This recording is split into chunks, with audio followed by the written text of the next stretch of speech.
So this is a beautiful homestead. Who are your neighbors?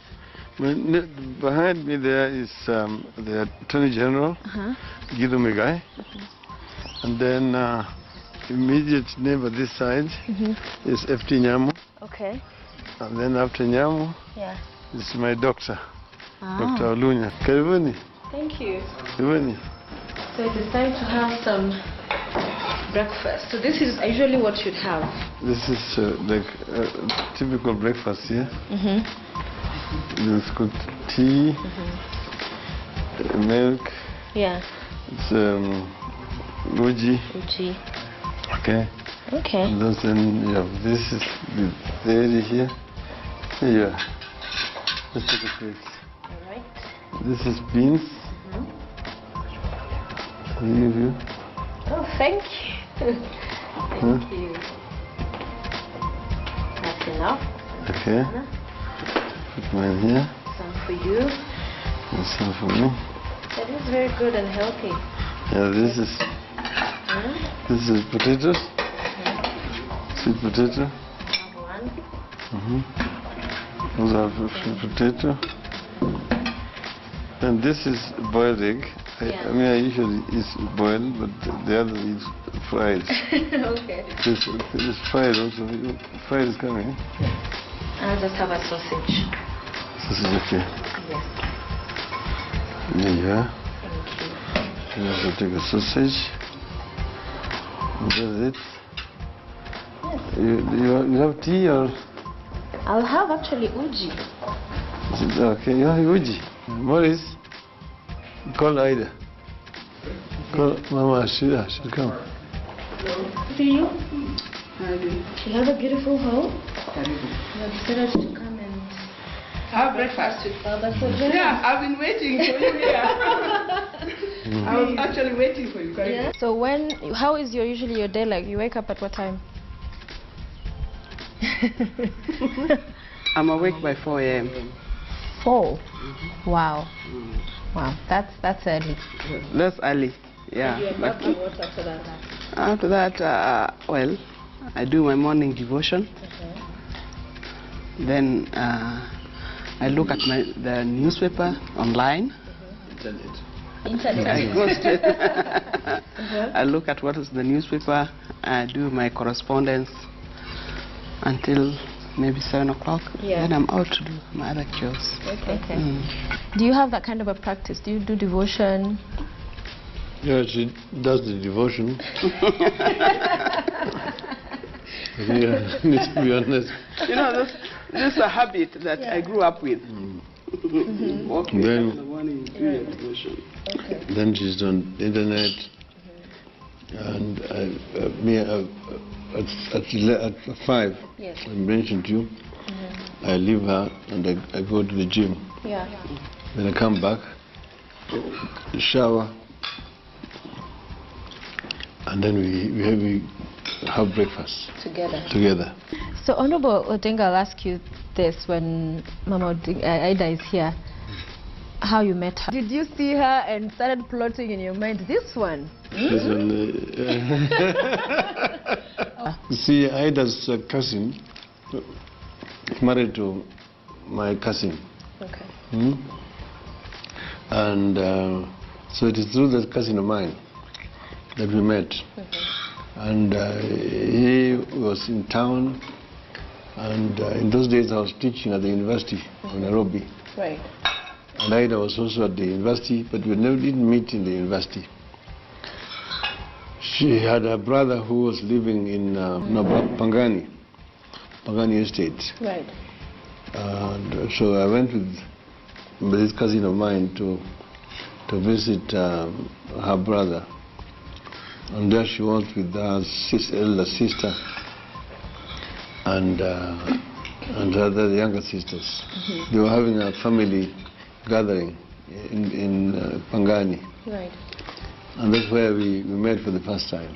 So Was it love at first sight? I don't know whether you call it that. The people you'll see, and they actually captivate your attention. Yeah. And this was one of them. I met her, and someone said, look, different from the others I had been with. Hot number. Yeah. Okay. So I told my cousin, I want to see that lady again. And I would want to say that was the beginning of our relationship. Yeah. Yes. Described as a very strong person, a strong personality, strong character.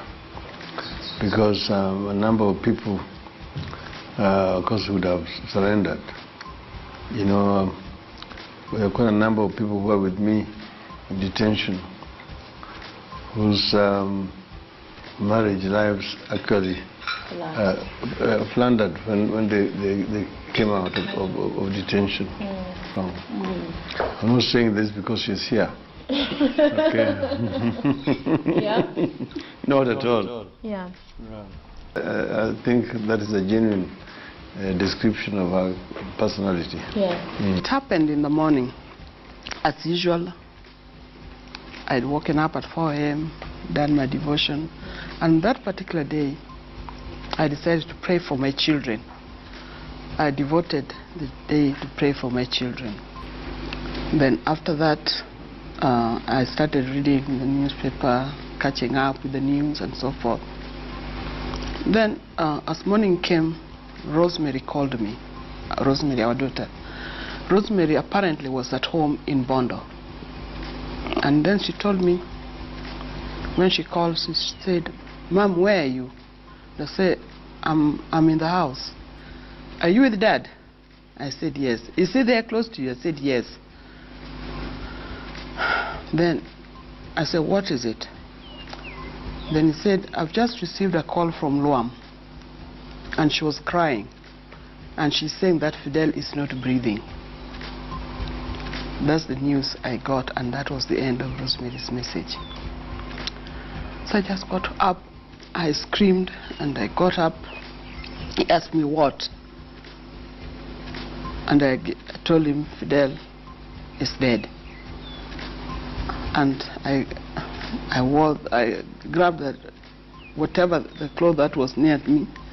I put it on, and I went down quickly, got the car keys, and he was from the gym. He had left me as usual. He had gone to the gym and he was back. So he changed off from his gym clothes and we drove to Fidel's place. Then as we were driving out, then I realized, oh, we don't have a driver. And I said, I will drive.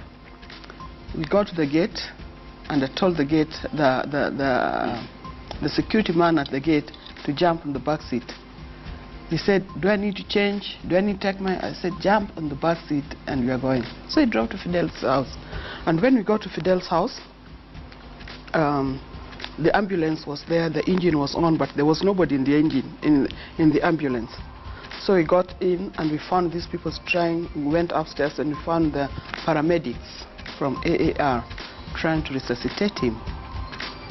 That time he was still flexible and we thought it would work, but it never did. Very hard. There's nothing as bad, as painful as watching your child die. It is very, very painful. Yeah. Can't compare it to anything else. So now just to alert the people. And the first person I thought of was my brother. And he was not answering. So my cousin called Joe, not answering. My other sisters, not answering. See, the next door, the nearest to Fidel's residence is Wetangula. I tried to call him. He's not answering.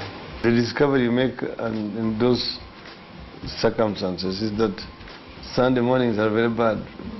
Very bad for somebody to die Sunday morning. Because most people switch off their phone. And what I did, I just turned to Twitter and I said, "We've lost Fidel." You were the first person who tweeted? Yeah. And the first person to pick it up was Robert Alai. And then he called me immediately. and that's how the news went out in Facebook and Twitter. Actually, what I think and what I want does not matter. It is what the people want. It is what the people want, because he's not going to run to be only male president. He's going to be people's president. So it is the people. I leave it to the people to make that choice.